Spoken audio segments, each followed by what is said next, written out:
The average price point for new construction in Florida is $425,000. With the 2 to 300 space, we dominate that market. So imagine we go into permitting, we close on a lot, our due diligence is done, we already have the permit package ready. We file it as soon as we have a copy of the deed off the website. 2 days later, done.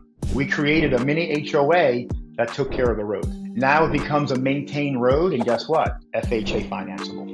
Everybody's getting their taxes now. They know the date is coming in, and I just see all the showings, requests just go crazy, right? And then we're seeing offers come in now because I know my buyer needs their tax returns to close. Once you get those little, nuances dialed in, it becomes easy. Thomas, thank you so much for taking the time. I know you've done, over 500 transactions in the space. I am curious, though, to take a step back and just see how you got into the space in the first place. I had the old model, the normal model, right? I had an acquisition company that provided my flips, my rentals, and then we wholesaled the rest. COVID in Florida was, bad for a little bit of time, but the market went crazy. So it was great flipping like nuts. And then 2022 happened, interest rates, okay?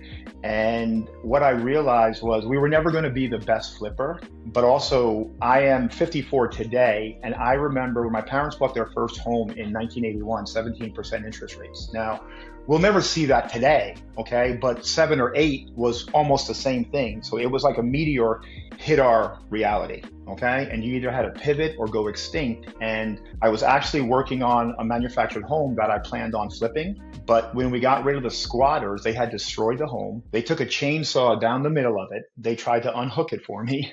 So when the sheriff opened the door, it was like that old Bugs Bunny cartoon when you see fleas jumping around. He's like, "You want to go in?" I'm like, "Nope, nope."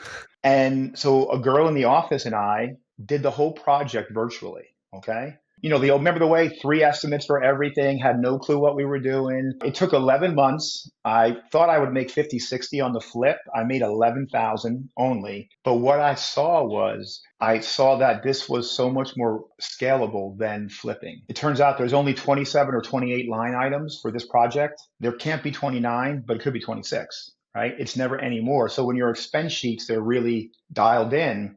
I had 5 construction crews working for me. I felt I was working for them. Okay. I'm always trying to keep them employed. Because remember, back then it was hard to keep contractors. And now it changed. Now even though we own construction management with that, we can use all subs. Okay. I could go from a $50,000 a week payroll to I think we're at 7 now.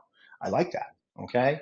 I have less hair because of that $50,000 a week for sure. But if we don't have to worry about getting whole crews. It's just separate vendors like well guy, septic guy, simple. And I saw just how scalable it was, and I just ran with it. I could cut back and grow. Yeah, why do you think so many investors overlook modular homes or manufactured homes? There's a lot of stigma to how they look. So we just won the Parade of Homes for the second year in a row. And this year they made me compete against regular houses, stick and block, from 2 to 300. Well, they can't build anywhere near what I can build for that price. So when I found this out, they didn't tell me that they were getting rid of my own category. Luckily, I have a friend on the committee over there. They told me, hey, this is what they're doing. So I changed units at the last minute. And when you walk in, all the judges says, I can't believe this is a manufactured home. And that's how investors feel. They feel it's the old, right? But it's hard if you're doing new units to get financing, okay? It has to be private. None of the big lenders, Kiavi, none of them loan on it like that. And at one point, when I was flipping, I had a $5 million line with Kiavi, and I was racking that out and everything else we were using. And they won't even look at this. So I think that's part of it also is getting the money to do it. A lot of people, at least it seems harder, but everyone I've talked to that's actually in the business always says it's easier. Why do you think they always think it's harder? Because they don't have a system for it. So we talked, right? So I have Gary Harper, right? There's my secret weapon. And there was nobody I can go to. Look, I know Tiffany High. I called her, hey, I need a system for this. She's like, I don't know how to do that, right? I talked to all these people and everybody kept saying, go call Gary, right? Like 1-800 call Gary. And so we built out this really amazing system to where most entrepreneurs don't need that, but your team does, okay? I work well in my chaos, but nobody else does. And so when you have a system for it, the system carries you. And when you understand that the only difference is going to be the county permitting rules and things like that, everything else, the dance stays the same, okay, in the state. And once you realize it's checklists and your due diligence sheets, and as long as, I have 32 projects going right now, and I'm down 2 project managers. We're running that with the ops manager and a project manager because there was an accident with one, and then one's had to leave for a family emergency. But 32 are being run by 2 people right now, okay? Because we're Really? systemized. And once you have the system, like with everything else, it becomes easy. Would you say the buyers are a little different than like a normal home? Well, okay, so the average price point for new construction in Florida is $425,000. With the 2 to 300 space, we dominate that market. Because if you look Mm. what's like what they're selling in that price range, it's garbage. Okay, it just really is. Like we're 300,000 in Orlando. Okay, but that same home, if you bought it, in Polk County in the same size lot, you're probably 230. And so as long as we understand that that's our buyer, for sure. We know this is our avatar. First time home buyers, people downsizing maybe, but not as much, but they're who we serve. And if we give Right. them a really good product, so look, we own all our verticals. Okay. So now I'm giving a builder credit or lender credit, any credit, like we're like 15,000 worth of credits on a 300,000 home. And so we can do that because we built the footprint and all the little sub verticals to support us to where now we're just paying ourselves the money instead of somebody else. So Mm. then we've been able to keep prices steady without raising them as prices have gone up the last year or so. What do you think the most common misconception is from an investor going from, traditional houses to modular or manufactured? What do you think that main misconception is? One, how they look. Okay. If you look at what the new ones are, like I said, I can make them low end or I can make them high end, but I don't think they've really seen how they look.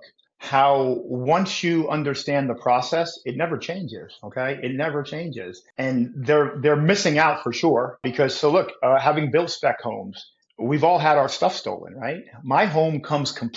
complete. So imagine we go into permitting, we close on a lot, our due diligence is done, we already have the permit package ready. We file it as soon as we have a copy of the deed off the website, 2 days later, done.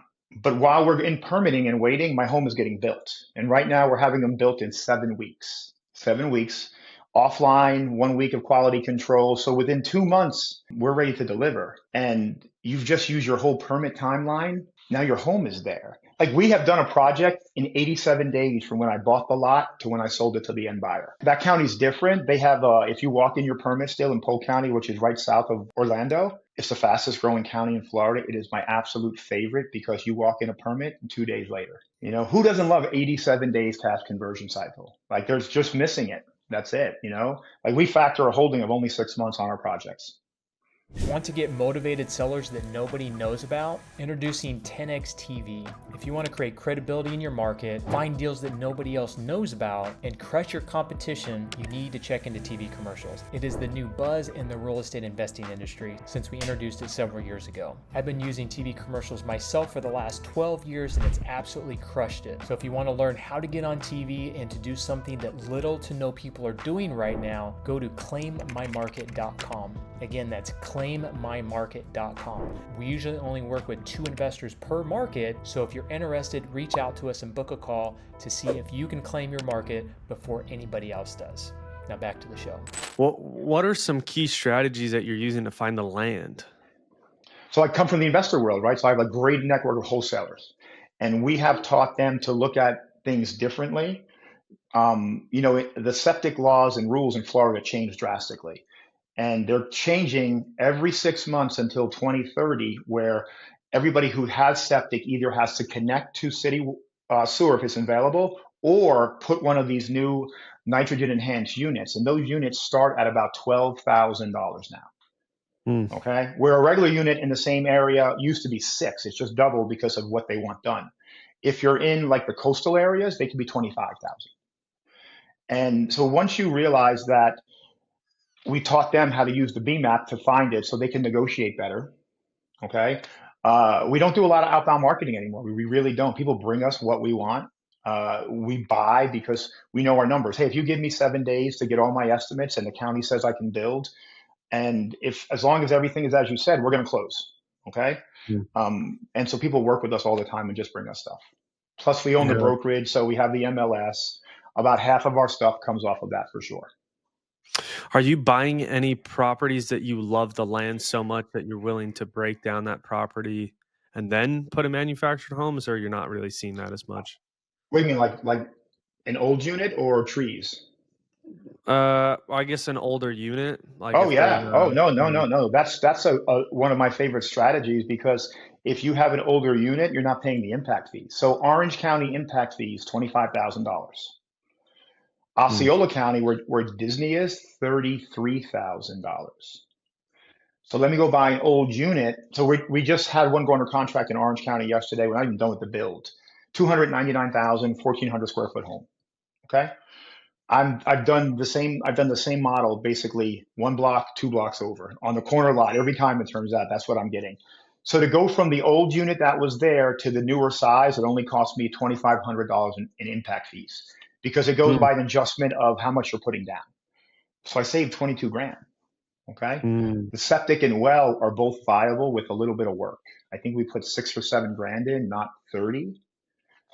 And so as long as you know that, you get look, it's like with everything else, do your homework, do your due diligence. When we go under a contract and for septic, we're going to get it checked. Okay. We're going to get the well checked. I want a report in writing. I don't want some guy just telling me it's good. No, no, put it in writing, because they're not going to say it's good if you didn't put it in writing later. I've seen it. Mm. So once you get those little, nuances dialed in, it becomes easy and repeatable. Are you only doing lands that has road access, or are you creating road access at some like lots, or is it I've done it mostly just once. I've done it once because there was this lot and it was so long and wide. So we created a road and then there was 6 homes there. mm, And what we did was to make it usable for, say, FHA financing, we created a mini HOA that took care of the road. Okay. Now it becomes a maintained road. And guess what? FHA financeable. mm. And And was that a like a gravel road, or was that like actual pavement road? it was like that tar gravel mix. That's what the minimum Yeah. number was we Yeah. had to use. Okay. Thankfully, they didn't ask for a DOT quality road because, ooh, man, expensive. I was gonna say that would have costed. What do 100 you pay grand, there? 100 grand, right? I don't doubt it. But I have a great lawyer here. So when things like that come up, I have a guy named Joe Siegel. He writes some of the real estate laws, but also all the land trust laws. Mm. And I'm like, Joe, what do I got to do here? How can I make this work? And he was like, oh, that's easy. Just create an HOA. I'm like, okay, I don't know how to do that either. Right. So let's go get this done. That's funny. Huh. Yeah, I didn't think about that. How often do you find a plot of land and do multiple homes on that one piece of land? Not as much as I would like, especially in Central Florida. Okay. And if I want to go more off the area, the beaten path. But in this economy though, in this market, I've really pushed into where I buy from. It's, Tampa through Orlando, the I-4 corridor, because those move a lot quicker. As you go further and further out, the buying pool just went away. Now Mm, look, everybody's getting their taxes now. They know the date is coming in. And I just see all the showings requests just go crazy, right? And then we're seeing offers come in now mm, because I know my buyer needs their tax returns to close. So mm, this is normally as we get now, it was a little, I think this year, not that I know I'm finishing my taxes Monday, but I don't know when we file, right? For sure. But I know it was later for most people this year by like a week or so. And I'm like, hey man, normally by this time it just spikes, because we track everything. And then someone said, oh, tax season's a week later. I'm like, oh, and then a week later, sure enough, here comes the spike in showings, listings. Requests, offers. We just got 3 yesterday. We accepted one. We're going back and forth on the other 2. Okay. mm. I'm curious if you are doing the plot of land with multiple homes, are you like, for example, let's say you sell four of the 6 homes. Is it each like, are you separating the lots to where they own the lot that Oh the yeah, house, yeah. or is it hmm just okay? Yeah. But when you do it, I'm only developing one at a time too. Right. Right? Okay. Because I've done that before where I've done now I did 3 houses on each side of the street. I thought it'd be a great idea to do them at the same time. Well, the market couldn't absorb that kind of products because they were all within 1275 to 1600 square feet. I was competing against myself. I would Mm. see the emails from the realtor to my broker, my broker partner, and they'd be like, "Hey, we'll just go buy the house across the street." They're using my own to like, it's like And it took me 20 some odd months to sell all them. Okay. Oh, So that's geez. something I wouldn't do anymore. But what I will do is I just bought a big one now. It was a little over an acre. We subdivided it into three. So I cleared them all together, what we need to clear. That one has city water, but septic. So we're putting all the septics in first because we're getting a discount for them. To do all both. But then when it comes to the homes, only one at a time.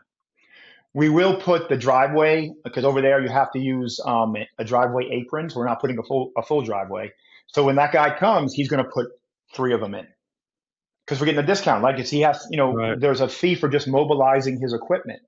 And when right. we're doing three, he's like, "Hey, I'll give you 15 or 1,800 off each one." Great, let me have that. Oh, for sure, for sure. What mistakes do you often see investors in this space make that you think could be really easily avoided? Flood zones. Just because Mm, it's a good deal. So with manufactured housing, you have to build 1 foot above the high water mark. In Florida, in a flood zone area, that's 5 to 9 feet. I always joke, are you putting an elevator in? Because, grandma's going to have to, that's a big, it doesn't matter how good the deal is. Every time you're doing that so you're looking at a $50,000 minimum fee now to build it that big. But I got it for 10 grand. Great. You can't sell it. And the flood mm. insurance is very, very expensive. And I'm sure especially an elderly person is not going to want to walk up that many stairs to get to their house. Absolutely. Yeah. Yeah. But nobody does, right? I mean, Right. we've done one before for a customer and we made a driveway. Her driveway is underneath her house. That's where she parks, right? It's like a garage almost, okay? Yeah. But that was her land and that's what she wanted. Okay, fantastic. Right. You know, but we stay away from flood zones. We stay away from wetlands. Uh, they just think a good deal. They don't walk the Mm. property either before. We have two species of animals that kill deals in Florida. Gopher tortoises, right? To move, now they're protected, they're not endangered. But to move one, $6,000 to $8,000. And Dang. I was just going to go have it. First time I had this issue, I'm like, man, I'm just going to go grab this thing and throw it away. As I'm talking to somebody, he's like, hey, be careful. The state of Florida, they put GPS in their shells sometimes. So then Oh, you throw a wow. little turtle in the back of your trunk and you go through someplace where like a toll booth and they got you, right? I'm like, are you kidding me? So the Wow. turtle just ends. So we always walk, we check things out as part of our package of due diligence because Mr. Turtle kills you. But the Wow. worst one is they have burrowing owls. Huh. I would have And thought it would be a gator. no, gators, they're just in the water. Like let them walk on the land. That's fine. Who cares, right? But that burrowing owl, that's not your lot. That's the owl's lot. You will never be able to sell that. It's his lot. Wow. And you can't get rid of those? Those are critically endangered. Oh, wow. So you can't really touch them. Wow. Nope. I was Huh. talking to a guy years ago. You know where Marco Island is? So we go on vacation there. It's a great Yeah. island on the West Coast, beautiful homes. And I walk in there every day. I brought my dog with me, and I'm talking to the guy who owns this amazing house.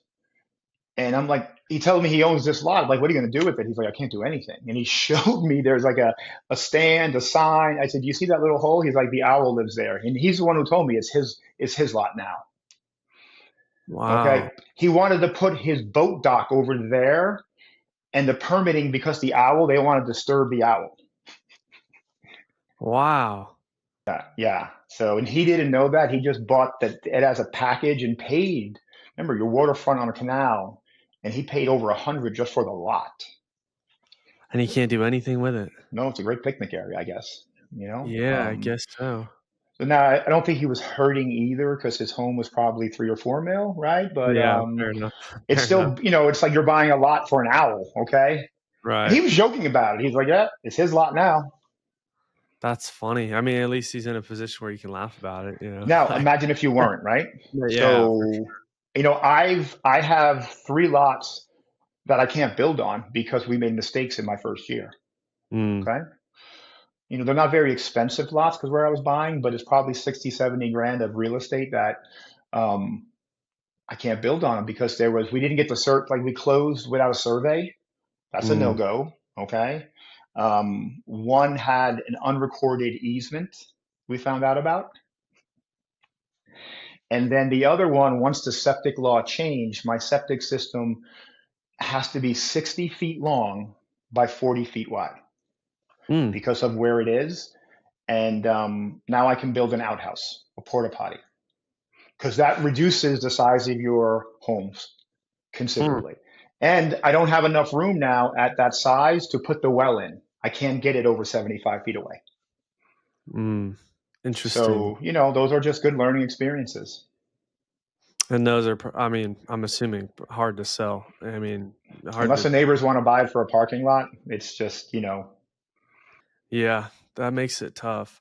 I mean, I'm sure there's, kind of like in the flipping business and in, normal homes, there's the onesie twosies and then there's top operators like yourself in the space.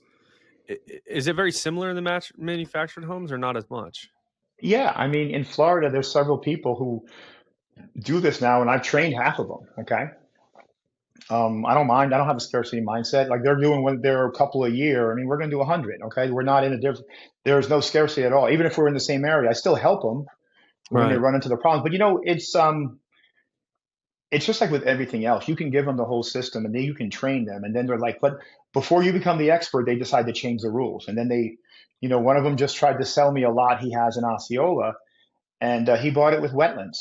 I'm like, Mm, no, dude, no, no, no, no. Because there's this thing here in Florida called the Wetland Mitigation Bank. It doesn't exist anymore. So he's 80 grand in on lot and servicing and fees. It would take 3 years to develop the lot alone.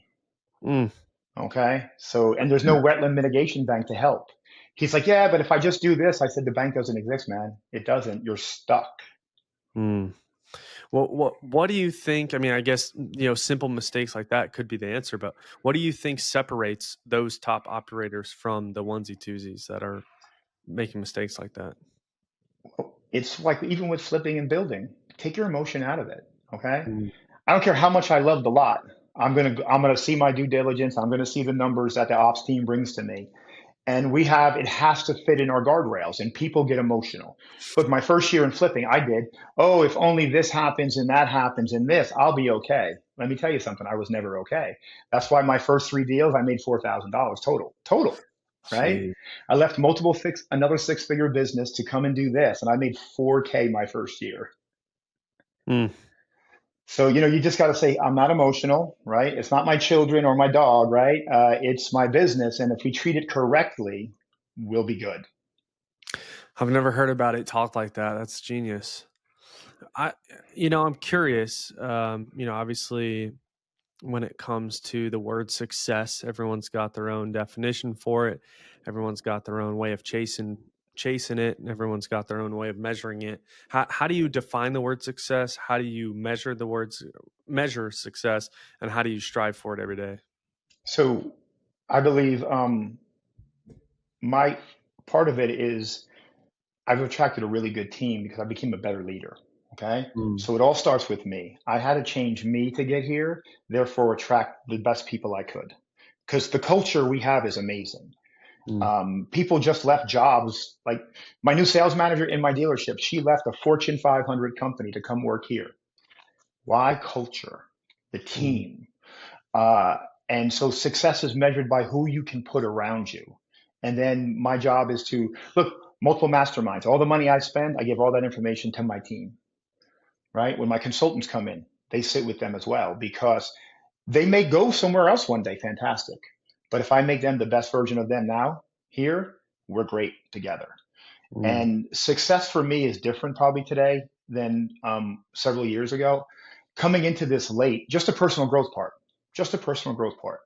I really want to know what I'm capable of, not chasing a number. Okay. And that's different because, I'm 54, really good journey for the last 6 years. Okay. I watched my 17-year-old son become this amazing young man because of what I've learned. Right. I mean, well, he's 16, almost 17, but he's a junior in high school. He's in college though. Okay. Awesome. Him and I read the books together. Like I say, he's a good man. And so success for me is growing the people around me, but more importantly, serving our clients because that's a hard demographic to serve.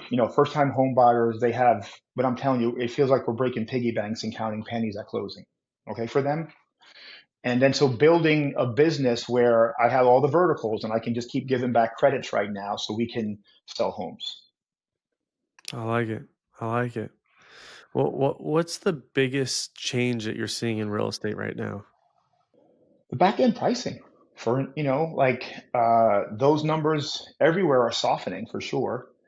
Florida, especially in certain areas, what do you have? The Fort Myers, Charlotte market, the Tampa, and the Daytona market. Those are three of the top 10 worst hit areas in the country, and they're right in Florida. Mm, What I see is people not really making sure their numbers are good in the beginning. Look, life and business is math. Does it subtract or add value to you or not? Same thing with your due diligence sheet. You got to have that dialed in. And then even now, whatever I take off the back end during the purchase time, I'm adding 5% more mm. just to be a little better because I'm seeing a softening in pricing along the way.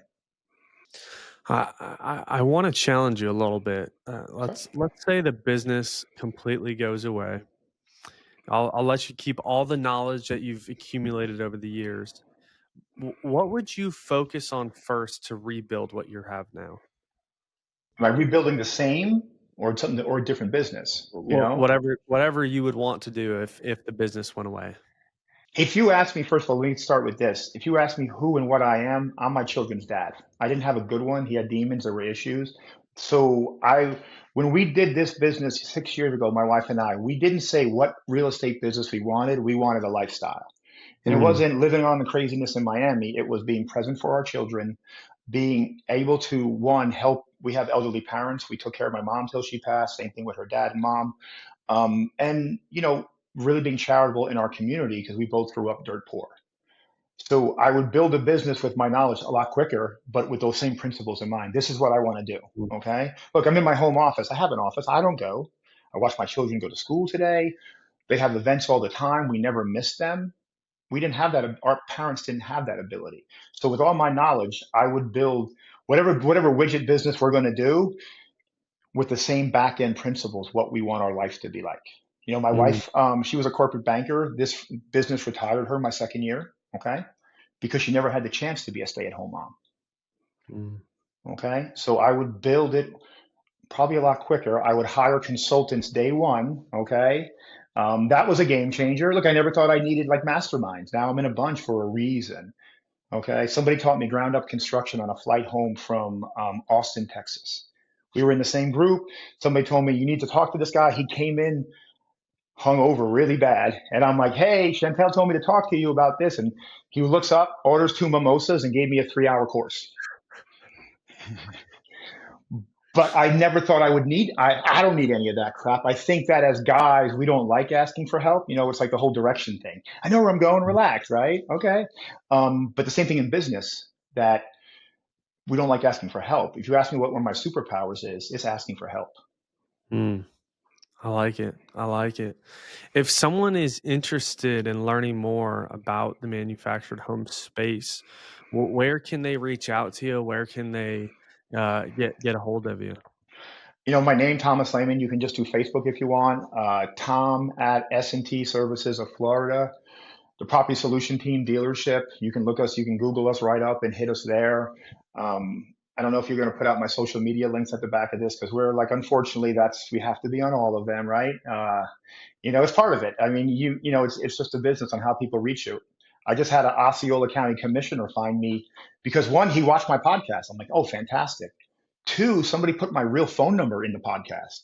So that's not there anymore, but he reached out because he wants to have me in front of his committee to get impact fees waived and build that scale. Oh, that's awesome. Okay. So you have to be on it, right? Yeah. Yeah, for sure.